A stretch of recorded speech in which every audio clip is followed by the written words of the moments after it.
Hey guys, this is going to be our overview of real estate. And it is going to lay out the groundwork for everything that's going to follow in this course. Okay. Real estate law isn't just about buying and selling houses, it's about understanding the legal structure that governs where and how we live, how we work, build, grow, all those things. So by the end of this lecture, and by the time you finish doing your reading, you should have a solid grasp of what real property is, where the real estate laws come from, and how those laws affect not only property owners but also communities and societies as a whole. Now, before we dig in, let's just kind of go over what we're going to cover, okay? There are four main sections, and each one is going to help lay a piece of the foundation for your understanding of real estate law. So, first, we're going to talk about the introduction and sources of law. And this is going to be where we'll learn who makes the real estate laws and which levels of government are responsible for enforcing them. And you'll also learn the differences between statutes and case law and local ordinances in case you are brand new and don't already know that. Then we're going to look at the categories of real property. And that's because not all land is treated the same under the law. And you'll be able to begin to understand the differences, or I should say, the legal differences between raw land, developed land, and the purposes for which those lands are used. Like, is it residential, commercial, industrial, and even government owned? Okay. Then we'll look at the land use regulation. And that is where we start to explore how the governments shape the way communities grow, whether it's from, zoning laws to environmental regulations. And how do these rules actually impact the people who live and work in those spaces? And then the last part, we'll look at personal property and fixtures. And you'll learn the legal difference between what stays with a property and what can a seller take with them. And how does the court actually decide whether something like a built in shelf or a refrigerator counts as real estate? Okay. And I know you're probably wondering, like, why is this even important? And that's because real estate law, I mean, it's not abstract, okay? It governs your homes, your businesses, your lives, really. It's where you plan to work. It's where you plan to live. It's all those things. And even if you plan to like work in real estate, you might be supporting attorneys as a paralegal, or even honestly, just being an informed property owner, okay? This chapter of your book should help provide the language and the logic that you will be able to use going forward. So let's talk about where real estate law comes from. In the United States, real estate law is largely governed by state and local laws. And that makes sense because what works in, say, New York City might not work in, say, rural Georgia, and vice versa. Okay. Now, in Georgia, the sources of real estate laws are kind of broad and layered. First, we have the statutes, and those are, of course, the laws that are written in, they're created by the legislatures. Then you have your federal statutes, and those are published in the U.S. Code. And the Georgia laws are found in the official code of Georgia Annotated, or the OCGA. That's the primary legal code that we'll actually be using in this particular course. Now, second, we have case law. And those are decisions that are made by judges in court cases that help to interpret how statutes should be applied. Okay. So, for example, if a statute is unclear about whether a structure is considered a fixture, courts are going to look at similar cases for guidance. And then we have administrative regulations. And those are rules that are made by government agencies, like, say, the Georgia Real Estate Commission or the Environmental Protection Agency. And that these are going to fill in the details of how, I guess I should say, the more broad laws are enforced. Okay. And then you have your your local ordinances. Sorry. Those are laws that are made at the county or the city level. And they can affect everything from like how tall a fence can be, to where new housing developments can even be built. And altogether, these sources form the legal framework of the real estate in Georgia. And knowing where these come from will help you to find the right answers and guide others who are trying to do the same. Now, Georgia law defines real property in OCGA 44 1 2 as A, all land and the buildings on it, B, all things permanently attached to that land or those buildings, C, and any interest that depends on or is connected to the land or buildings.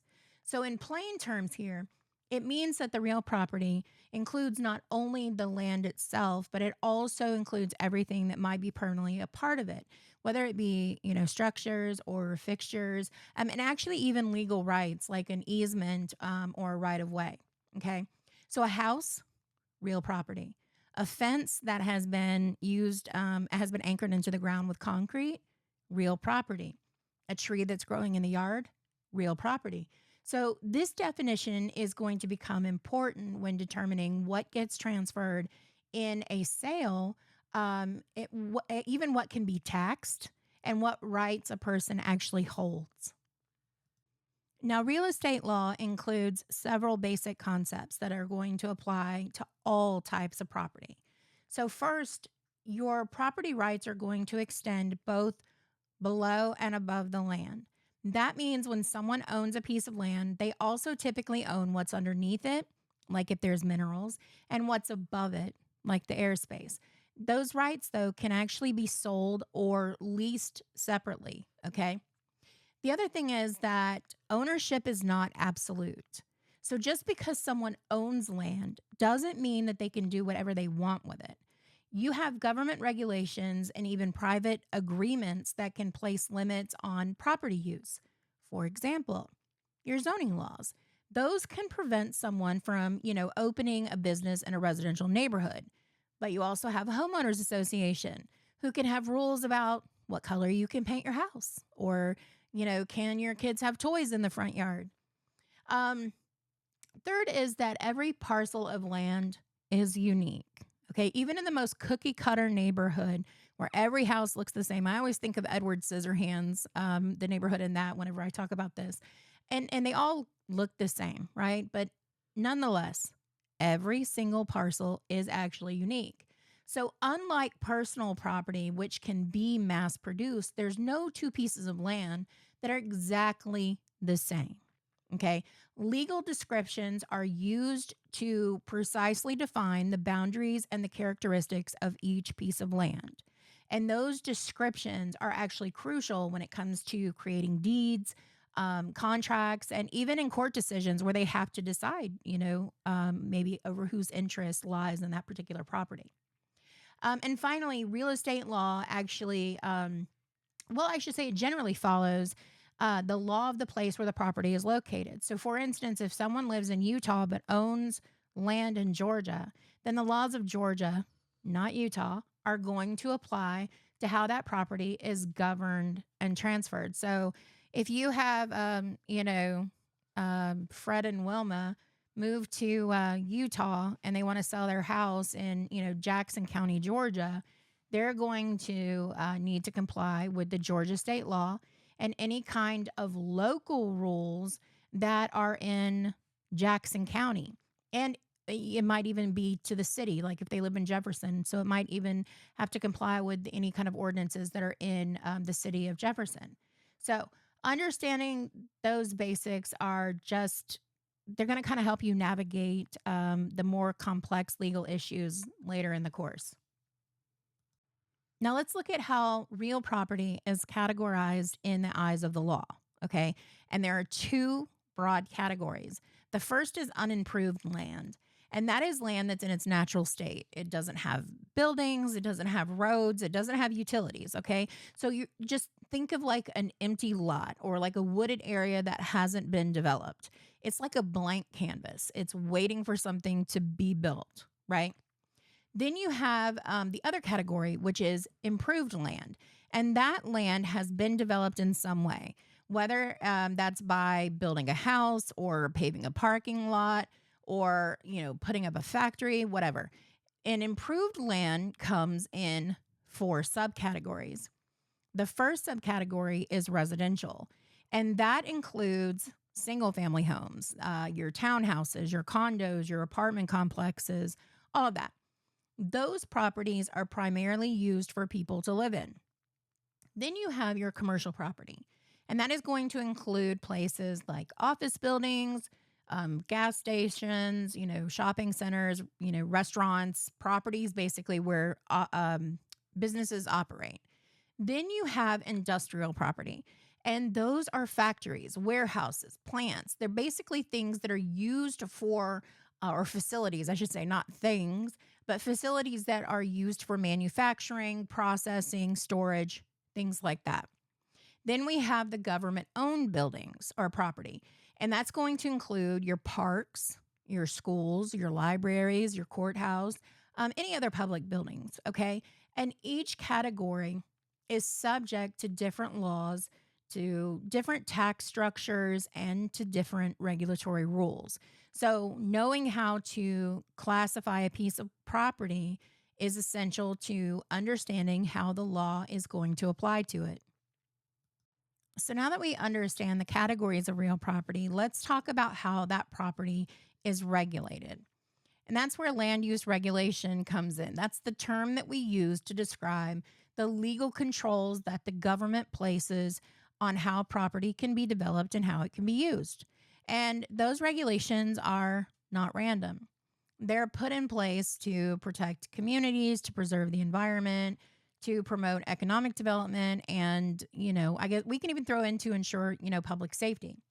And in the United States, the land use laws can come from all levels of government, whether federal, state, or local. But the most detailed and the most direct rules are going to come from the local governments, like your city or your county zoning boards.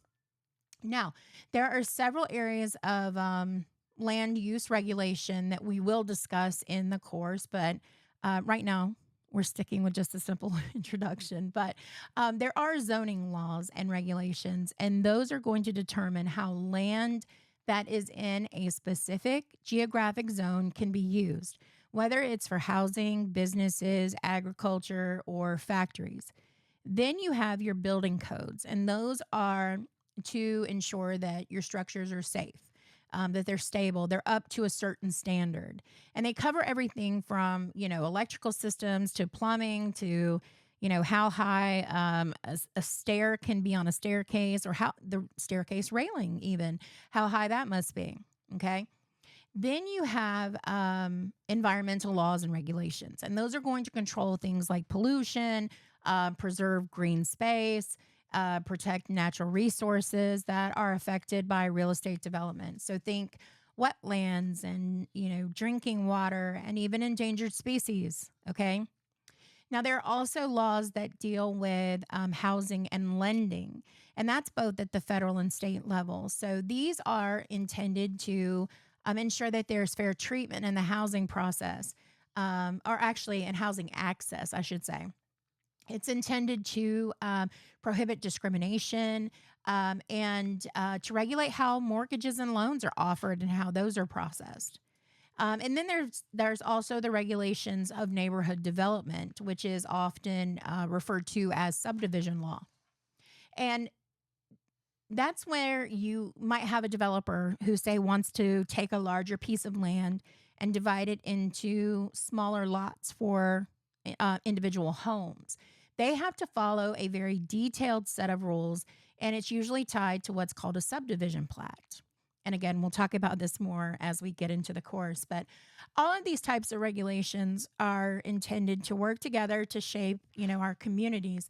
And understanding them is going to give you the ability to analyze why certain areas look the way they do and how those legal decisions impact what can be built and where. So, your zoning laws are actually one of the most powerful tools that your local governments have when it comes to controlling land use. And the zoning laws are going to divide the land into zones or districts, and it's going to designate what types of land uses are allowed in each one of them. And those are enacted to ensure that the land is used in a way that is orderly, safe, and even beneficial for the community as a whole. So zoning can regulate a wide range of property characteristics, such as like how tall can the building be? How far must it be set back from the road? How many units can be on it? How much parking is required? And at its core, zoning is supposed to be about balance. It tries to keep those incompatible land uses apart. Okay. For example, it would keep, say, a chemical plant from being built next to, say, a daycare center. All right. And it supports planning and, community planning by directing the growth in a structured way. Now, I will say that zoning probably feels very restrictive when it comes to being an individual property owner, but it is generally justified as being for the greater good. Okay. It is supposed to help preserve property values, protect natural resources, reduce traffic congestion, and avoiding any safety hazards. And I know if you're in or around anywhere in Atlanta, you're probably laughing about the reduced traffic congestion.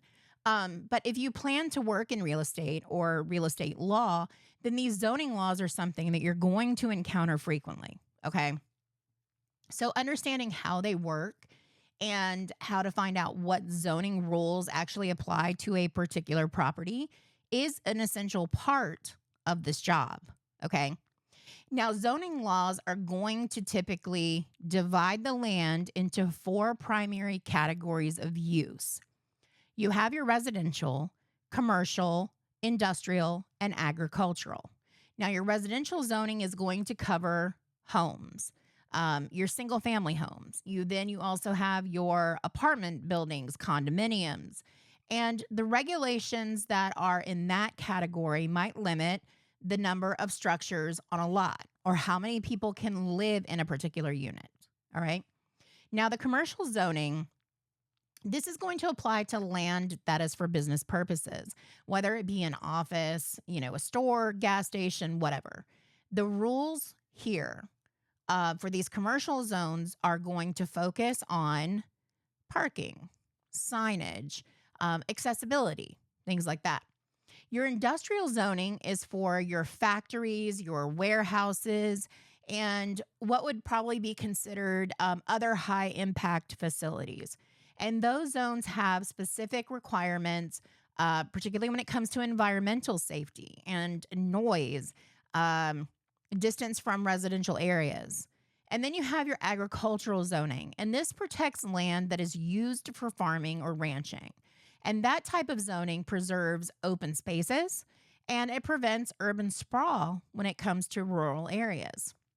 But it's just not about these particular broad categories because within each of the zoning types, there are often other subcategories. So, for example, residential zoning might be broken down into single family versus multifamily or low density versus high density. So, even if you have a property that is zoned residential, the exact rules, or if you have two rather that are zoned residential, those exact rules could actually be very different. So it is important to read the local zoning ordinances carefully to determine what is and what isn't allowed. Now, beyond zoning, there are other, I guess I would say, critical areas of land use regulation, and these play a big role in how property is developed and maintained.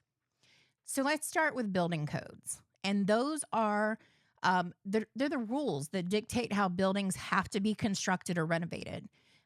They're going to cover things like structural integrity, your plumbing, fire safety, your electrical wiring, energy efficiency. These things are designed to protect public health and safety, right? Then you have your environmental laws and regulations. And those are especially important when development might affect, say the wetlands, the endangered species I already talked about. But what about forests or flood zones? In these cases, developers may be required to perform an environmental impact assessment. And in that case, they would, have to comply with both state and federal regulations like those enforced by the EPA. Then you again have your housing and lending laws. That would be things like your Fair Housing Act and other federal and state statute or state laws that prohibit any kind of discrimination when it comes to housing. These are going to regulate your mortgage lending practices, and that's intended to prevent any kind of predatory lending and ensure that people can access, financing fairly. And then again, you have the subdivisions into those neighborhoods. So when the developers want to turn those huge plots of land into the communities, they will submit their subdivision plat for approval. And that plat is going to show how that land will be divided. Where will the roads go? Where are the utilities going to be placed? How will drainage be handled? And subdivision laws ensure that the new neighborhoods are well planned, and hopefully safe and accessible. But each of these areas, it continues to add like a layer of complexity, and I guess we'll say protection too, to the development and use of the land. And together, they're supposed to make sure that the property owners and the developers don't just consider what they want to do with the land, but also how their choices are going to affect the broader community. Now, let's talk for a minute about personal property. This is also known as chattels or personalty. And in Georgia, personal property is defined by statute as all property that is movable in nature. It has inherent value or represents value and is not otherwise defined as realty. Again, this comes from the official code of Georgia. So what does that even mean in like plain English? And that is that, like, if you can pick it up and take it with you, it's probably personal property. That would be like your couch, your television, your car. All of those things are personal property because they're not permanently attached to the land. They can be moved, and their value isn't dependent on being connected to a piece of real estate. In particular, a specific piece of real estate. Okay.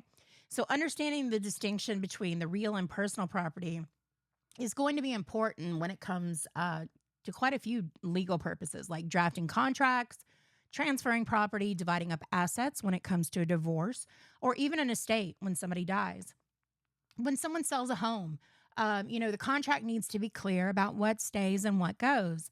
And if something is personal property, then it doesn't automatically transfer with the sale unless it's included in that contract. So while the term personal property might sound simple, it does play a big role in making sure that transactions are handled, fairly and accurately. Now, this is where things can get tricky because not all property is clearly real or personal. Okay. And that brings us to the concept of fixtures. And fixtures are items that begin their lives as personal property, but they become a part of the real property because of how they are attached or used. Okay. So Georgia law defines a fixture as anything that is intended to remain permanently in place, even if it is not physically attached. It is considered a fixture and is legally treated as part of the real estate. Okay. Machinery that is movable and not actually attached to the land, though, is not considered part of the real estate. And if something is detached from the land, it instantly becomes personal property again. So let's put it into context with like a real world example. So let's say you have a ceiling fan or chandelier, right? When it's sitting on the store shelf, it's clearly personal property. But once it is installed into the ceiling of a house and it's wired to the electrical system, it may become a fixture. And that is something that would stay with the house even if it's sold. Okay. Now, why does this matter? It's because the classification of an item as a fixture or as personal property can determine who legally owns it, like whether it transfers during the sale or whether it can be taxed differently or whatever. And in most cases, the realtor should be putting in there whether or not something stays or whether or not it goes. But when in doubt, the courts will look at several different factors to decide whether something is a fixture. And actually, let's talk about those. So there's no one size fits all answer. Okay. But Georgia courts have developed a set of factors that they consider when deciding is something a fixture or is it personal property. And there are no like hard and fast rules, but there are guidelines that are used in combination to determine intent. So the first factor is the degree of physical attachment. So if the item would, cause any kind of significant damage to the property, then it's going to be a strong sign that that's a fixture. Okay, so for example, a set of built-in kitchen cabinets, those are likely fixtures because removing them would damage the walls. All right. The second factor is the intention of the parties involved. So, what did the buyer and the seller intend when this item was installed or purchased? Okay. And that can be determined through written contracts, through verbal agreements, or even behavior. And then you have the third factor, which is whether the item was installed by the current owner or was it already there before them. Courts may weigh ownership and even installation history when determining that intent. And the fourth factor is whether or not the item has been somehow like uniquely adapted to the property. So, like if something is specifically designed or modified to fit a specific space, like maybe a custom bookcase that wraps around a fireplace or something like that, it's going to be more likely to be a fixture. And courts are going to give the most weight to the party's intentions. But all of those factors together are part of, I will call it a fact intensive inquiry. Okay. That's why it's critical when dealing with real estate to spell out what stays and what goes in any purchase agreement. So if the parties don't want to leave it to the courts to guess what their intentions were, the best approach is to always put it in writing.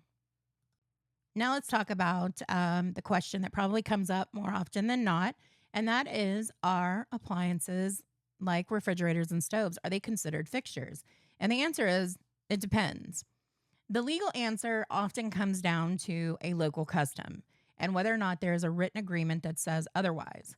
So in some parts, it might be common for refrigerators to be treated as personal property and for stoves to be considered fixtures.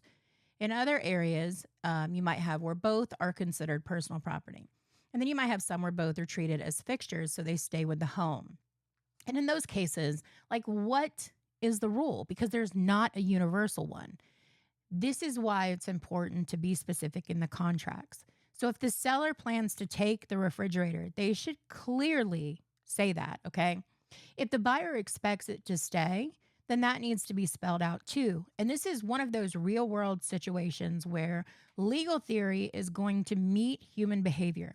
And it's where good communication can prevent legal disputes. So the bottom line is, when in doubt, just write it out, okay? And that's it. That's a wrap. And honestly, you did the hard part, and that was listening. So now go make it make sense. Until next time.